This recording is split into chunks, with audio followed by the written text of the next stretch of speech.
이사야 40장 27절부터 31절 말씀까지 제가 봉독해 드리도록 하겠습니다. 이사야 40장 27절부터 31절 말씀이 되겠습니다. 야곱아, 어찌하여 내가 말하며 이스라엘아 내가 이르기를 내 길은 여호와께 숨겨졌으며 내 송사는 내 하나님에게서 벗어난다 하느냐.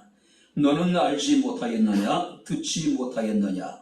영원하신 하나님 여호와 땅끝까지 창조하신 이는 피곤하지 않으시며 곤비하지 않으시며 명철이 한이 없으시며 피곤한 자에게 능력을 주시며 무능한 자에게는 힘을 더하시나니 소년이라도 피곤하며 곤비하며 장정이라도 넘어지며 쓰러지되 오직 여호와를 앙망하는 자는 새 힘을 얻으리니 독수리가 날개치며 올라감 같을 것이요 다른 박쥐라도 곤비하지 아니하겠고 걸어가도 피곤하지 아니하리로다.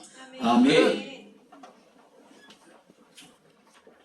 하나님의 살아계심을 온전히 신뢰하며 주님 앞에 나와 예배케 하시고 또 이 시간 주의 말씀을 청정할 수 있는 은혜를 베풀어 주심을 감사를 드립니다. 하나님의 예언된 기록된 말씀이 선포될 때에 우리의 마음의 문을 열어주시고 귀를 여셔서 주의 말씀을 심중 깊은 곳에서부터 아멘, 아멘으로 화답케 하옵소서. 천하나 자와 같은 자가 함께 은혜로 충만하게 하옵소서. 예수님 이름으로 기도하옵나이다. 아멘. 할렐루야. 아멘. 우리 옆에 있는 분들과 인사하겠습니다. 하나님 우리 가운데 함께 하십니다. 함께 하겠습니다. 하나님 우리 가운데 함께 하십니다. 할렐루야. 아멘. 일본에 다라 요네코라고 하는 분이 계십니다. 젊은 시절에, 아니 어린 시절에 늘 부유한 가정에서 부족함이 없이 생활을 했습니다. 근데 그는 어렸기 때문에 자신의 소유에 대해서 한 번도 스스로 만족하다라고 느껴보지 못했습니다.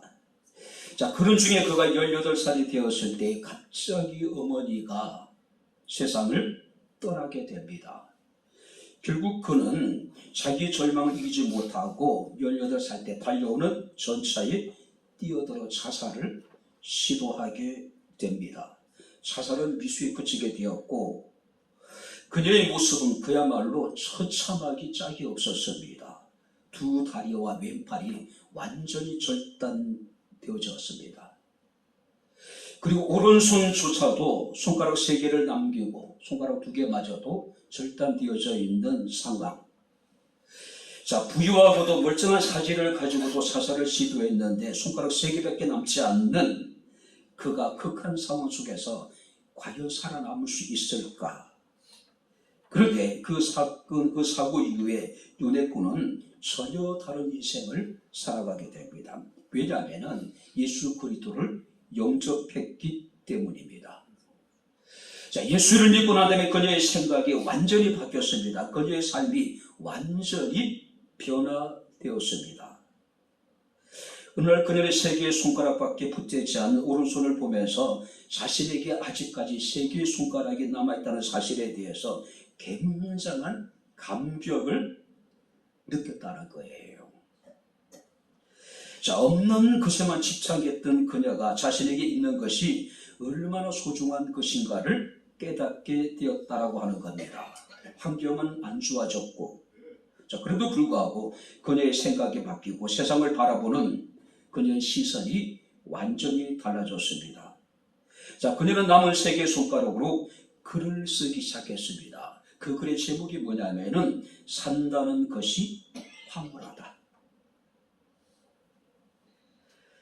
어떻게 2 다리가 없고 한 팔이 없고 유일하게 남아있는 3개의 손가락을 가진 여인이 자신의 삶에 대해서 황홀하다라고 이렇게 이야기할 수 있을까? 바로 그것은 예수 그리스도를 만났기 때문이고 바로 예수 그리스도를 만났기 때문에 그녀의 생각이 달라지고 사물을 바라보는, 세상을 바라보는 그녀의 시선이 달라졌기 때문에 그렇습니다. 여러분들은 여러분들의 삶을 어떻게 평가하시겠어요? 자, 어떤 사람들에게서 인생은 정말 황홀하게 느껴질 수 있을 것이고, 어떤 사람들에게 인생은 지긋지긋한 삶이 될 수도 있겠죠.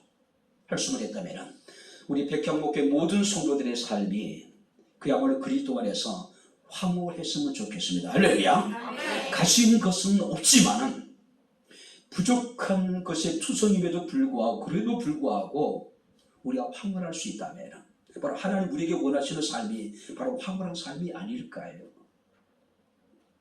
자, 오늘 우리가 본 말씀을 보게 되면 불신앙 때문에 바벨론의 포로가 되어서 노예 생활을 하고 있는 이스라엘 백성들에게 하나님께서는 새 일을 행하실 것을 약속을 하셨습니다. 그리고 하나님은 그들이 잃어버린 고토로 다시 돌아오게 올 것이라고 약속을 하셨습니다. 자, 그럼에도 불구하고 여전히 하나님에 대한 불신앙을 가지고 깊은 좌절과 절망 속에 원망 불평하고 있는 이스라엘 백성들을 하나님이 설득합니다. 그들을 격려하고 있는 말씀입니다. 한마디로 하나님께서 그들에게 약속하시기를 새 힘을 주시겠다는 이야기입니다. 내 힘이 아니라 우리에게 살아가는 데 가장 중요한 건 뭘까요? 하나님이 우리에게 주시는 새 힘이 아닐까요? 이사야 40장 30절 말씀을 보게 되면은 소년이라도 피곤하고 곤비하며 장정이라도 넘어지며 쓰러지되 오직 여호와를 앙망하는 자에게는 하나님이 새 힘을 주시겠다라고 약속하고 계십니다. 오늘 우리에게 필요한 것은 하나님이 우리에게 주시는 위로부터 주어지는 새 힘이 아닐까요? 그 새 힘을 받아서 어렵고 힘든 세상이지만은 넉넉하게 이길 수 있는 저와 여러분들의 삶이 되기를 주의 이름으로 축원합니다. 왜 새 힘이 우리에게 필요합니까? 용기와 담력에 출중했던 선지자 엘리야도 완전히 힘이 방전될 때가 있었지요. 그죠? 그래서 그는 사막에 외롭게 서 있는 노뎀나무 아래서 하나님께 죽기를 청합니다. 아니, 그렇게 위대한 선교사조차도 자신의 힘이 방전되게 되니까 하나님 앞에 죽음을 구하잖아요. 천하의 골리앗을 쳐서 죽였던 다윗조차도 계속되어지는 사울 왕의 추격과 그를 대적하는 원수들의 압박 때문에 너무나도 지치고 힘들었습니다. 그래서 우리가 시편 22편 15절 말씀을 보게 되면은 내 힘이 말라 질그릇 조각 같고 내 혀가 천장에 붙었나이다라고 여러분들이 고백하고 있는 거예요. 얼마나 자신이 처해있는 상황이 어렵고 힘들었던지 내 힘이 말라 비틀어졌다. 질그릇 조각처럼 나는 아무런 쓸모없는 연약한 존재가 되었다라고 지금 고백하고 있는 것이죠. 오늘 본문의 이 이스라엘 백성도 마찬가지입니다. 오랜 포로 생활 가운데 그들의 삶은 처참했습니다. 하루하루의 삶이 고단하기 짝이 없었어요. 그래서 그들은 스스로 생각하기를 내 사정은 여호와께 숨겨졌으며 원통한 것은 내 하나님에게서 수리하심을 받지 못한다. 내 송사를 하나님께서 철저하게 외면하고 계시다라고 지금 불평하고 있는 겁니다. 근데 하나님은 아니라는 거예요. 내가 너에게 새 힘을 주시겠다는 이야기입니다. 근데 그 새 힘이라고 하는 것은 그저 주어지는 것이 아닙니다. 새 힘을 얻기 위한 영적인 결단이 우리에게 반드시 필요하다는 것이죠. 자, 그렇다면 우리는 본문을 통해서 우리가 하나님이 주시는 새 힘을 얻기 위해서 반드시 우리가 행해야 될 일들이 있다는 것이죠. 그것을 우리가 함께 살피면서 은혜를 나누겠습니다. 자, 먼저 27절을 우리 다시 한번 같이 읽겠습니다. 야곱아 어찌하여 내게 말하며 이스라엘아 내가 이르기를 내 길은 여호와께 숨겨졌으며 내 송사는 내 하나님에게서 벗어난다 하느냐. 자, 표준의 성경 보니까 이렇습니다. 야곱아 내가 어찌하여 불평하며 이스라엘 내가 어찌하여 불만을 토로하느냐. 어찌하여 주께서는 나의 사정을 모르시고 하나님께서는 나의 정당한 권리를 지켜주지 않는다고 하느냐. 자, 이스라엘이 지금 원망하고 불평하는 게 뭡니까? 하나님은 내 사정을 모른다는 거예요. 하나님은 지금 정당한 나의 권리를 지켜주지 않는다라고 지금 원망하고 있는 겁니다. 불평하고 있는 거예요. 자, 유진 피터슨 목사님이 메시지 성경 이 본문을 이렇게 번역하고 있습니다. 오 야곱아, 왜 불평하느냐? 이스라엘아, 왜 투덜대느냐? 어찌하여 하나님께서 나를 잊으셨다? 내게 무슨 일이 있는지 관심도 없으시다 말하느냐? 이스라엘 백성들의 여러분들의 원망이 뭡니까? 하나님 나를 잊고 계시다는 것이죠. 하나님은 철저하게 나의 일에 대해서 지금 무관심하다는 것이죠. 한마디로 자신들이 하나님 앞에 외면당하고 있는 현실에 대해서 억울하다는 거예요. 억울하다는 겁니다. 자신들은 정당함에도 불구하고 하나님께서 자신들의 정당함을 지켜주지 않는다는 겁니다. 근데 아까 말씀드렸듯이 그들이 이런 고통을 당하는 이유는 뭡니까? 그들의 범죄 때문이잖아요. 그들의 죄로 인해서 하나님의 심판을 받아서 유다와 예루살렘 멸망을 당하게 되고 그들이 지금 포로로 사로잡혀가 있는 상황이란 말이에요. 그래도 불구하고 자신들은 정당한데 하나님은 나를 돌아보지 않고 하나님은 나의 정당한 권리를 지켜주지 않는다고 지금 불평하고 있는 겁니다. 한마디로 자신들의 잘못은 깨닫지 못하고 하나님은 무지하고 무능한 분이라고 지금 원망하고 있는 겁니다. 자신들의 고통을 모르고 바벨론 사람들로부터 자신을 구원할 수 없는 무능한 하나님이라고 지금 그들의 하나님을 이야기하고 있는 거죠. 내 길은 여호와께 숨겨졌다. 여기서 길이라고 하는 것은 단순한 삶의 여정을 말하는 게 아닙니다.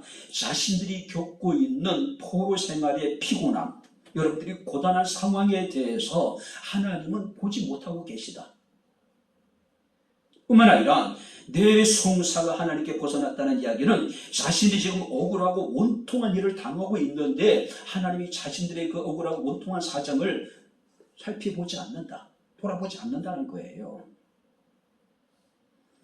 한마디로 그들에게 있어서 하나님은 자신들이 포로 생활 속에서 어떤 도움도 주지 못하는 무능하고 무력한 그런 하나님이라는 것이죠. 한마디로 이것은 그들에게 지독한 무지고 지독한 오해이고 지독한 편견일 뿐이라는 것이죠. 우리가 이사야 30장 15절 말씀을 보게 되면 너희가 돌이켜 조용히 있어야 구원을 얻을 것이요 잠잠하고 신뢰하여 힘을 얻을 것이거늘 너희가 원하지 않았다.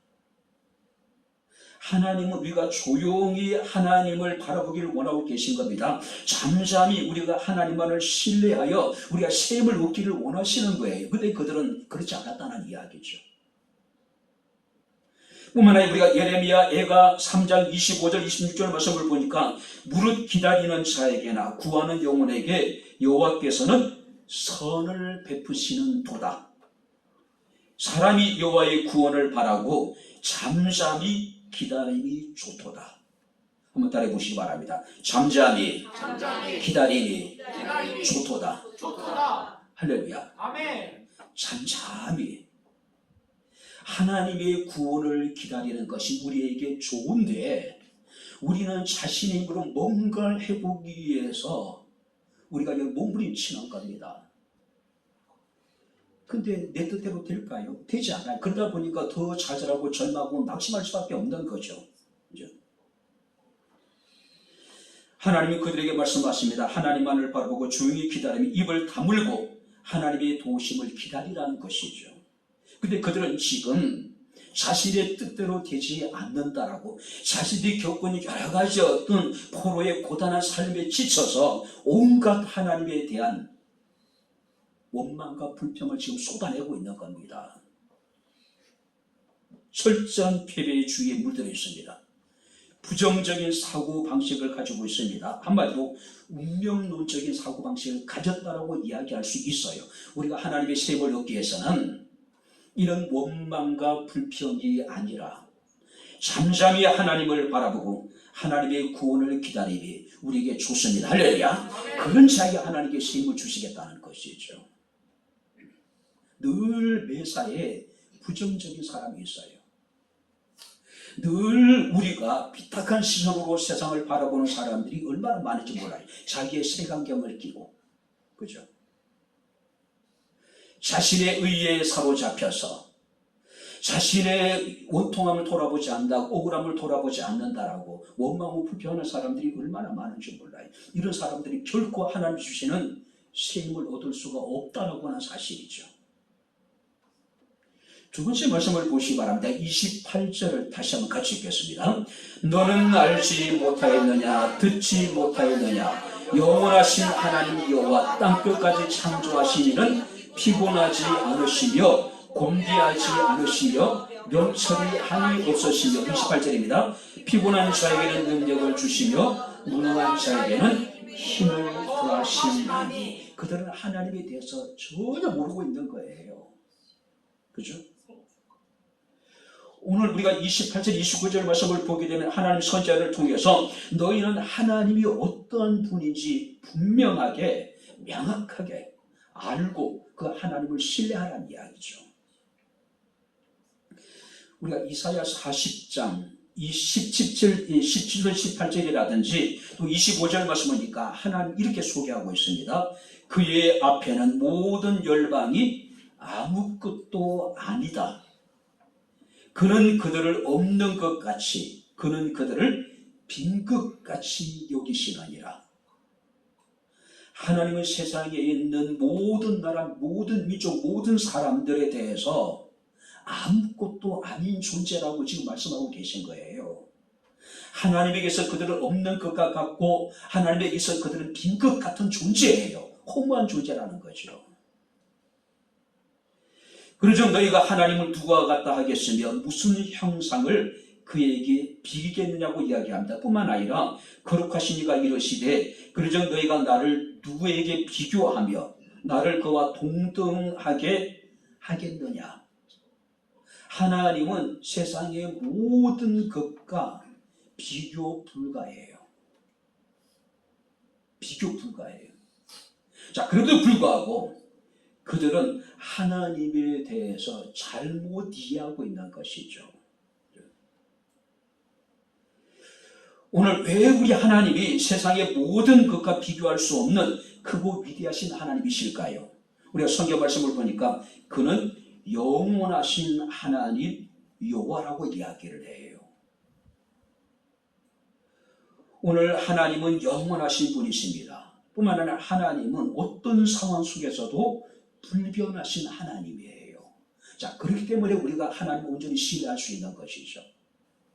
그렇기 때문에 우리가 하나님을 온전히 믿을 수 있는 것이죠. 말라기 3장 6절 말씀을 보게 되면은 나 여호와는 변하지 아니하리니 그러므로 야곱의 자손들아 너희가 소멸되지 아니할 것이다 라고 말씀하십니다. 하나님이 변하지 않는다는 것이죠.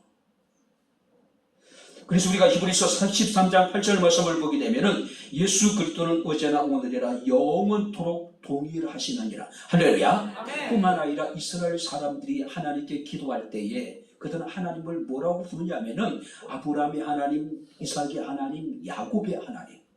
어떤 하나님이에요? 변하지 않는 분이라는 것이죠. 영원한 하나님이라는 것이죠. 하나님의 영원성, 하나님의 불변성은 우리의 믿음의 근거가 되는 겁니다. 하나님의 영원성과 하나님의 불변성은 우리 구원의 근원이 될 수 있는 것이죠. 뿐만 아니라 하나님은 땅끝까지 창조하신 분이라고 이야기합니다. 하나님의 위대성, 천지만물을 창조하신 하나님이 우리가 믿는 우리 하나님입니다. 할렐루야. 우리가 믿는 하나님은 그런 시시한 하나님이 아니라는 것이죠. 창조주 하나님이라는 것이죠. 뿐만 아니라 그분은 피곤하지 않으시며 곤비하지 않으시며 피곤한 자에게 능력을 주시며 무능한 자에게 힘을 더하시는 하나님. 육체적인 한계를 지닌 인간과는 비교할 수 없는 하나님이라는 것이죠. 하나님의 초월성, 하나님의 전능성. 그래서 우리가 시편 121편 4절 말씀을 보게 되면 이스라엘을 지킨 이는 졸지도 아니하시고 주무시지도 아니하시는 분. 그렇기 때문에 그분은 피곤하지 않으시고 결국 곤비함을 느끼지 않으신 분, 오히려 피곤한 자에게 능력을 주시고 무능한 자에게 힘을 더해 주시는 하나님, 그가 우리가 믿는 하나님이라는 것이죠. 뿐만 아니라 그분은 어떤 하나님이냐면 명철이 한이 없으신 분, 하나님 모든 지혜와 모든 지식의 근원이 되시는 하나님이라는 것이죠. 그런데 이스라엘이 그것을 깨닫지 못했기 때문에 하나님께 대해서 원망하고 하나님께서 불평하는 겁니다. 내 길은 여호와께 숨겨졌으며 내 송사는 내 하나님에게서 벗어난다. 하나님은 그야말로 자신을 돌아보지 못하는 무능력하고 무능한 하나님이라는 것이죠. 사랑하는 성도 여러분들, 우리가 믿는 우리 하나님은 영원하신 하나님이십니다. 할렐루야. 그분은 만물을 창조하신 분이고 피곤한 자에게 능력을 주시고 무능한 자에게 새로운 힘을 더하시며 명철이 한이 없으신 지혜와 지식의 하나님이시라고 하는 사실이에요. 그러므로 우리는 우리에게 가장 중요한 것이 무엇인지를 알아야 되겠죠. 바로 그것은 하나님을 아는 지식이 우리에게 필요하다는 것이죠. 영원하신 하나님, 땅끝까지 창조하신 하나님, 뿐만 아니라 피곤하지 않으시며 피곤한 자에게 능력을 주시고 무능한 자에게 새로운 힘을 더하시고 명철이 한이 없으신 그 하나님 우리가 바로 이해하는 겁니다. 온전히 그를 신뢰하는 거예요. 다니엘서 11장 32절 말씀을 보게 되면은 오직 자기 하나님을 아는 백성은 강하여 용맹을 떨치리라. 한번 따라해 보시기 바랍니다. 오직 자기 하나님을 아는 백성은 강하여 용맹을 떨치리라. 하나님을 아는 자는 강해진대요. 하나님을 아는 자는 용맹해진대요. 왜냐하면 하나님이 어떤 분이게 알기 때문에. 그분은 영원하신 하나님이고 땅까지 창조하신 분이고 그분은 무능한 자에게 능력을 주시고 또 여름 피곤한 자에게 새로운 힘을 더해주신 하나님이시기 때문에 그분은 영철이 한이 없으신 하나님을 온전히 신뢰하기 때문에 어떤 상황 속에서도 그는 강해지고 용맹할 수밖에 없다는 것이죠. 다윗이 골리앗을 맞서 싸울 수 있는 것은 바로 하나님에 대한 바른 이해와 확신과 믿음이 있었기 때문이잖아요. 맹수들의 공격에서, 맹수들의 발톱에서 하나님이 자기를 지켜주셨듯이 이 이방인, 이 골리앗에서 손에서도 하나님 자기를 구원해 주실 것이라고 분명한 확신이 있었기 때문에 그래요. 유다서 1장 24절 말씀을 보게 되면 하나님은 능히 우리를 보호하사 거침이 없게 하시고, 한번 따라해 보시기 바랍니다. 하나님은 능히 우리를 보호하시고 거침이 없게 하신 하나님. 할렐루야. 하나님은 능히 우리를 어떤 상황 속에서도 보호하실 뿐만 아니라 우리로 하여금 거침이 없게 하신 하나님. 다니엘서 11장 32절에 말씀하신 대로 오직 자기의 하나님을 아는 백성은 강하고 용맹하여 거침이 없다는 것이. 왜냐하면 하나님이 보호해 주실 것을 믿기 때문에. 우리는 하나님을 아는 것만큼 하나님을 신뢰할 수 있습니다. 하나님을 아는 것만큼 우리는 하나님 앞에 강하고 담대할 수가 있는 겁니다. 왜 우리가 두려워합니까? 왜 우리가 좌절하고 절망합니까? 하나님을 아는 지식이 없기 때문에 그래요. 그죠? 독일의 작가가 쓴 행복한 청소부라고 하는 동화가 있습니다. 이 청소부는 자기 직업을 굉장히 사랑하는 사람이었어요.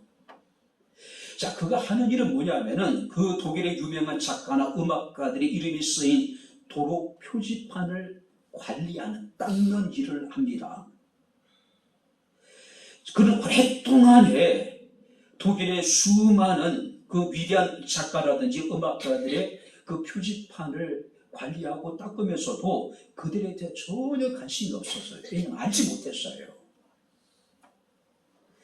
근데 어느 날 이제 우연히 어린아이와 길을 가던 이제 엄마가 어린아이들에게 표지판에 적혀 있는 사람들에 대해서 이야기를 해줘요. 그들이 얼마나 위대한 사람인지, 얼마나 대단한 음악가고 작곡가인지를 설명을 해줍니다. 그때서야 이 총수부는 자신이 관여하고 있는 표지판에 그 이름들이 어떤 사람들인가를 이제 깨닫게 됩니다. 그래서 그들에도 공부를 하기 시작해요. 그들의 글을 읽기 시작합니다. 그들의 음악회를 쫓아다니면서 그들의 좀 더 깊이 알기를 원해요. 오랜 세월이 흘렀습니다. 청소를 했던 그의 입에서는 언제부턴지 정말로 멋진 그 표지판에 있는 사람들에 대한 이야기가 흘러나오기 시작해요. 거리를 지나는 사람들에게 그 도로 표지판에 있는 사람들에 대해서 설명을 해주기 시작합니다. 사람들이 그에게 몰려들기 시작합니다. 방송국에서 인터뷰도 해요. 마침내 대학에서 교수직까지 제안을 받게 됩니다. 그런데 이 청소부는 모든 것을 사용하고 오직 나는 거리의 청소부입니다라고 이야기를 해요. 만약에 이 청소부의 목표가 대학 교수였다면 그 동화의 결말은 그야말로 아름답게 끝나게 되겠죠. 청소부가 대학 교수가 됐다. 어마어마한 사건이잖아요. 근데 그는 그것을 거절합니다. 왜냐하면 이 청소부의 목표는 새로운 세계를 아는 데서 얻는 행복이었지, 대학 교수직이 아니었습니다. 명예가 아니었어요. 권력이 아니었습니다. 세상에 얻을 수 있는 또 다른 것이 아니었다는 것이죠. 사도 바울은 빌립보서 3장 8절에 이르기를 또한 모든 것을 해로 여김은 내 주 그리스도 예수를 아는 지식이 가장 고상하기 때문이다. 바울은 자신이 과거에 소유했던 모든 것들에 대해서 배설물로 여겼대요. 왜요? 예수 그리스도를 아는 지식이 가장 고상했기 때문에 더 이상 그가 다른 세상에 어떤 것도 원하지 않았다는 것이죠. 베드로서 1장 2절 말씀을 보게 되면 하나님과 우리 주 예수를 알므로 은혜와 평강이 너희에게 더욱 많을지어다. 자, 여기 보세요. 하나님과 주 예수 그리스도를 알므로 하나님의 은혜와 평강이 우리에게 더욱 많아진답니다. 할렐루야. 아는 것만큼 우리가 하나님의 은혜를 누릴 수 있고, 아는 것만큼 우리는 하나님의 평강을 누릴 수 있다는 것이죠. 그래서 베드로는 베드로서 3장 18절에 이르기를 우리 주 곧 구주 예수 그리스도의 은혜와 그를 아는 지식에서 자라가라. 그를 아는 지식에서 날마다 우리가 성장하기를 원하는 거예요. 날마다 우리가 믿음이 살아가기를 원하는 거예요. 왜냐하면 아는 것만큼 우리는 하나님 은혜를 누릴 수 있고, 아는 것만큼 하나님 우리에게 주시는 평강을 누릴 수 있기 때문에. 알기 위해서는 어떻게 될까요? 성경을 많이 읽어야 되겠죠. 하나님 말씀 많이 여러분들이 들어야 되지 않겠어요? 여러분들이 일주일 동안에 열심히 살아가면서 우리가 성경을 몇 번이나 우리가 펼쳐 보고 있습니까? 아마 그나마 여러분들이 그나마 하나님 말씀을 들을 수 있는 기회는 우리가 주일날 한 번 주님 앞에 나와 예배하는 이 시간이 아닐까요? 이 시간을 소중하게 여길 수 있는 은혜가 우리 가운데 함께 할 수 있기를 주의 이름으로 축원합니다. 자, 그렇다면 마지막으로 우리가 셈을 얻기 위해서는 어떻게 될까요? 31절을 같이 읽겠습니다. 여호와를 앙망하는 자는 셈을 얻으리니 독수리가 날개침이 올라감 같을 것이요 다른 박질하여도 곤비하지 아니하겠고 걸어가도 피곤하지 아니하리로다. 오직 여호와를 앙망하는 자가 셈을 얻으리니. 할렐루야. 앙망하는 자. 우리가 하나님을 알고 하나님에 대한 확신을 가졌다면 이제는 모든 것 앞에 먼저 우리가 여호와를 앙망하는 삶을 살아갈 때에 하나님 우리에게 힘을 주시겠대요. 앙망하다라고 의미 속에는 간절히 바라본다, 참을성 있게 기다린다, 함께 뭉든다는 뜻을 가지고 있어요. 자, 얼마나 갈망하고 얼마나 기다리든지 아예 그것과 나를 묶어버리는 것, 이게 갈망이에요. 그러니까 내가 추구하고 내가 갈망하는 그것과 내가 완전히 하나가 되는 것, 이것이 앙망하는 거예요. 오직 하나님이 고난 가운데 또 오직 하나님 연약함에 빠져 실에 빠져 있는 그들에게 새로운 힘과 용기를 주실 수 있는 분이기 때문에 너희 여호와를 앙망하라. 너희가 바라는 것과 너희 자신이 완전히 묶여서 하나가 되라. 하나가 되라. 이 앙망하다라고 하는 여러분들이 원문의 뜻은요, 새끼새가 어미새를 향해서 입을 벌리고 먹이를 기다리는 모습을 앙망이라고 표현을 합니다. 저희 시골에서 어렸을 때에 대천 마루에 제비집이 몇 개가 있었습니다. 여러분, 제비가 새끼를 까고 이제 끊임없이 먹이를 사냥하잖아요. 잘 기억하지 못하면 3-4마리 이상이 되었던 것 같아요. 자, 먹이를 사냥해 오면은요, 그 제비집 안에 제비 새끼들이 입을 크게 벌리고 계속해서 짖어대잖아요. 그죠? 바로 여러분들이 앙망한다는 얘기는 그런 얘기예요. 새끼들의 모습은 필사적이에요. 그죠? 우리가 쌍둥이 넷이 있으면은 골고루 부모들이 자식에게 먹을 것을 주는 그런 상태가 아니잖아요. 강한 놈만이, 여러분들이 적극적인 놈만이 어미가 가르쳐주는 여러분들이 먹이를 먹을 수 있는 거예요. 그러니까 치열하잖아요. 그러니까 그 속에서 그 제비집 안에서 그들은 지금 사투를 벌이고 있는 거예요. 생존 경쟁을 펼치고 있는 거예요. 바로 그것이 앙망하는 거예요. 내가 구하는 것, 내가 지금 추구하는 것을 얻지 못하면은 나는 죽습니다라고 하는 그런 절박한 심정으로 완전히 내가 추구하고 있는 것, 내가 갈망하는 것이 완전히 내가 묶이는 것, 하나가 되는 것. 이게 앙망이에요. 뭐 하나님이 주시면 좋고 안 주시면 어쩔 수 없고 그냥 여러분 되든 말든 그건 앙망이 아니죠. 그건 체념입니다. 그건 포기예요. 그렇죠? 시편 42편 1절 말씀을 보게 되면은 하나님의 사심이 시냇물 찾기에 갈방같이 내 영혼이 주를 찾기에 갈급하나이다. 헐떡거린다는 이야기에 마치 당장에 숨이 넘어갈 듯이 이게 앙망하는 겁니다. 이게 갈망하는 거예요. 이게 추구하는 거예요. 소망이 없는 세상이라 우울한 환경을 바라보지 말고 하나님만을 바라보란 이야기입니다. 내 자신을 바라보지 말고 예수 그리스도를 바라보란 이야기예요. 내 시선을, 내 관심을, 내 생각을 오직 하나님께만 집중하라는 이야기예요. 아까 말씀드렸지, 에레미야 애가 3장 25절 26절 말씀 보니까 기다리는 자들에게나 구하는 영혼들에게 여호와는 선하시다.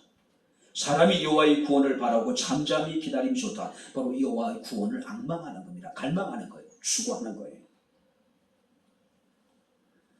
오늘 이사야서 49장 23절에 보니까 나를 바라는 자는, 이게 나를 바라는, 여호와 나를 앙망하는 자는 수치를 당하지 않을 것이라고 이야기합니다. 자, 뿐만 아니라 시편 37편 9절 말씀을 보니까 여호와를 소망하는 자는, 여호와를 앙망하는 자는 땅을 차지하게 될 것이라고 약속하고 계십니다. 오늘 성경 우리의 말씀하십니다. 오직 여호와를 앙망하는 자는 새 힘을 얻게 될 것이다. 그 새 힘은 구체적으로 독수리가 날개치고 올라감 같을 것이요, 다른 박질하여도 곤비지 아니하겠고 걸어가도 피곤하지 않겠다. 어떤 시험이 우리에게 주어지라도 독수리가 날개치고 올라가는 것처럼 그 시험에서 우리를 건져주시겠다는 이야기죠. 다름박질하고 걸어간다는 이야기는 바쁘고 분주한 삶, 일상의 평범한 삶 속에서 끊임없이 하나님 우리에게 새로운 힘을 주셔서 세상을 살아갈 수 있는 은혜를 베풀어 주시겠다는 이야기죠. 현대의 기적이 사라졌다고 이야기를 합니다. 근데 기적이 사라진 것이 아니라 하나님을 갈망하는 우리의 믿음이 여러분들이 약해졌기 때문이 아닐까요? 하나님을 갈망하는 우리의 믿음이 없기 때문이 아닐까요? 고린도후서 우리가 말씀을 보게 되면은 사방으로 우겨쌈을 당하여도 쌓이지 아니하며 답답한 일을 당하여도 낙심하지 아니하며 박해를 받아도 버림받지 아니하며 끝부리됨을 당하여도 망하지 않는다. 하나님 우리에게 힘을 주시게 될 때 어떤 상황 속에도 우리가 든든히 설 수 있다는 이야기죠. 사람이 사람을 만나면은 역사가 일어난다고 이야기를 합니다. 그러나 사람이 하나님을 앙망하고 하나님을 만나게 되면은 기적이 일어납니다. 쉼을 얻습니다. 할렐루야. 이제 말씀을 마치도록 하겠습니다. 그 최용우라고 하는 분이 쓴 그 신앙의 글에 이런 글이 있더라고요. 한번 들어보시기 바랍니다. 허리멍텅하지 말고 야물딱지게 신앙생활을 하자. 미지근하지 말고 야물딱지게 신앙생활을 하자. 유야무야하지 말고 야물딱지게 신앙생활을 하자. 어리버리하지 말고 야물딱지게 신앙생활을 하자. 해찰하지 말고 야물딱지게 신앙생활을 하자. 이 해찰하지 말라는 이야기는요, 어떤 일에 정신을 집중하지 못하고 다른 일에 쓸데없는 짓을 하지 말고 야물딱지게 신앙생활을 하자. 마귀에게 속지 말고 야물딱지게 신앙생활을 하자.